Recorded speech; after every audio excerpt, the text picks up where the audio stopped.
Oke, baik, perkenalkan, nama saya Sarah Tanesaf. Di sini saya akan menjelaskan materi tentang translation shift.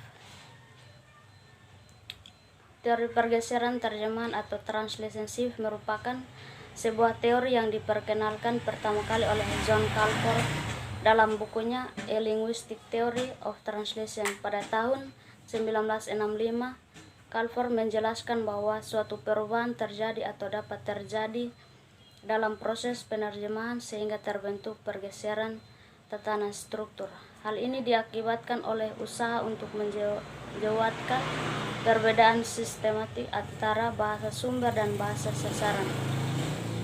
Pada dasarnya, teori ini menyoroti perubahan secara sintaksis dan semantis untuk menghasilkan terjemahan yang berterima dan setara.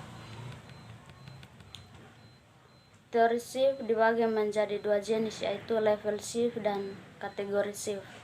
Level shift dapat konsep ini, pergeseran terjemahan terjadi pada tataran gramatika menjadi tataran leksikon dalam bahasa sasaran. Contohnya, he is watching, dia sedang menonton. Struktur gramatika to be, base verb in dalam bahasa Inggris berubah secara leksikal menjadi sedang dalam bahasa Indonesia. Yang kedua, kategori shift. Pergeseran terjemahan jenis ini terjadi akibat proses penerjemahan secara bebas sehingga tidak terpaku pada ekovalensi tataran gramatika, bahasa sumber, dan bahasa sasaran. Terjemahan dengan metode seperti ini dianggap normal karena fokus utamanya ditujukan pada pantas atau berterimanya suatu teks sasaran bagi penutur bahasa sasaran.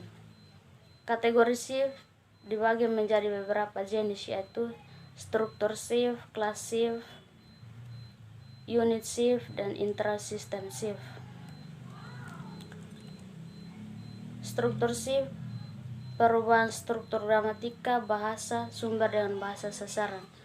Calford meyakini bahwa pergeseran struktur gramatik adalah jenis pergeseran terjemahan yang paling sering terjadi karena perubahan dapat terjadi pada semua tataran bahasa. Contoh, round table, MD, meja bundar. Class shift, pengalih bahasa salah satu bagian teks sumber ke dalam teks sasaran pada tingkatan kelas kata yang berbeda. Misalnya, kata kerja diterjemahkan menjadi kata benda. Contohnya, a noun report, laporan tahunan. A noun adjective menjadi tahunan nominal. Calford meyakini bahwa pergeseran struktur pasti melihat pergeseran kelas. Hal ini bisa dibuktikan dengan membandingkan contoh pada pergeseran struktur dan pergeseran kelas yang disajikan di atas. Unit shift, perubahan terjadi pada tingkat satuan gramatik bahasa, misalnya pergeseran dari morfem menjadi kata kerja menjadi frasa, klausa menjadi kalimat, dan sebaliknya. Contoh, impossible, kata menjadi tidak mungkin, atau frasa. Intrasystem shift, perubahan terjadi secara internal dalam suatu sistem bahasa.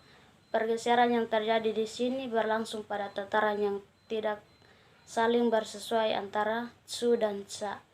Walaupun keduanya memiliki sistem yang serupa, setiap bahasa memiliki sistem pembentukan nominal tersendiri dan ada beberapa bahasa yang menggunakan sistem artikel untuk nominalnya.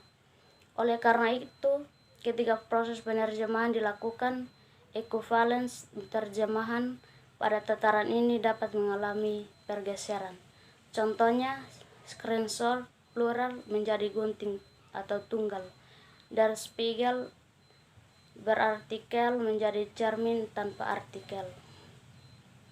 Calford menyebutkan bahwa ada dua faktor yang menyebabkan terjadinya pergeseran terjemahan, yakni faktor linguistik dan faktor budaya. Secara linguistik, pergeseran dapat terbentuk akibat pendefinisian benda secara konkret dan pemaknaan kata secara abstrak. Di sini lain, pergeseran juga terjadi akibat pengaruh budaya, ketika suatu komponen bahasa hanya berlaku dipahami oleh suatu kelompok penutur yang memiliki kesamaan latar budaya. Terima kasih.